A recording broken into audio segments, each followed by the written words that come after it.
fraîche s'en dégage aussitôt. Une bouchée de poisson, une gorgée de thé longue su.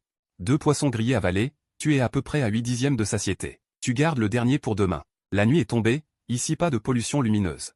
En levant la tête, tu vois la Voie lactée dans le ciel. À ce moment-là, tu jettes un coup d'œil au panneau de données.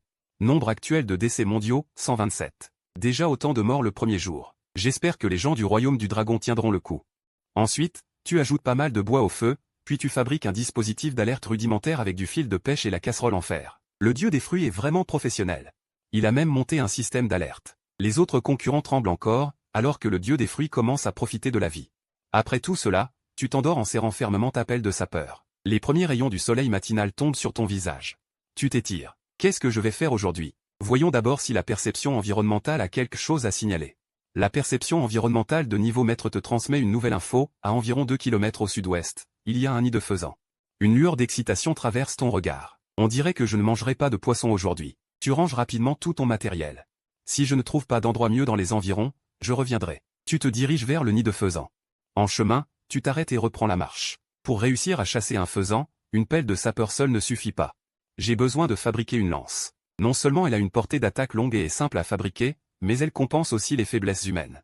En termes de vitesse et de force, vous réfléchissez aux conditions que la hampe de votre lance doit remplir.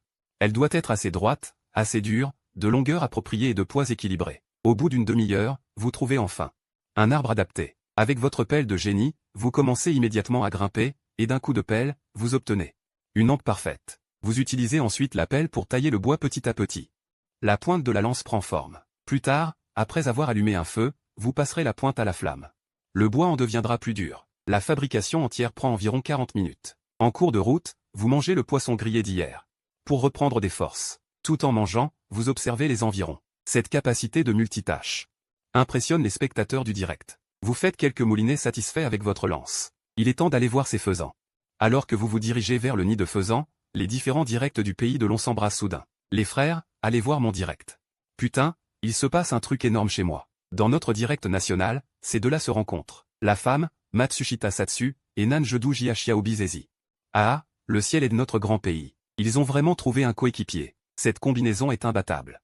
Mais voilà que ces deux-là, sous le regard de plusieurs milliards de spectateurs dans le monde, s'étreignent, puis le direct est coupé. Le système indique que le joueur a désactivé son direct. Petit fait, chaque joueur peut interrompre son direct 2h30 par jour. Les spectateurs du monde restent stupides pendant 9,1 secondes, puis explosent complètement. Dans le quartier général suprême de notre pays, les hauts responsables, tout à l'heure encore joyeux, deviennent verts. Bâton de merde, ces deux abrutis, c'est le moment de flirter. Pendant ce temps, vous, bien sûr, ignorez cette comédie extérieure. Vous avancez en pleine concentration vers le nid de faisan. Votre perception environnementale de maître vous transmet constamment les informations alentour. À 100 mètres devant, 3 faisans cherchent leur nourriture. 2 adultes et un jeune, environ la moitié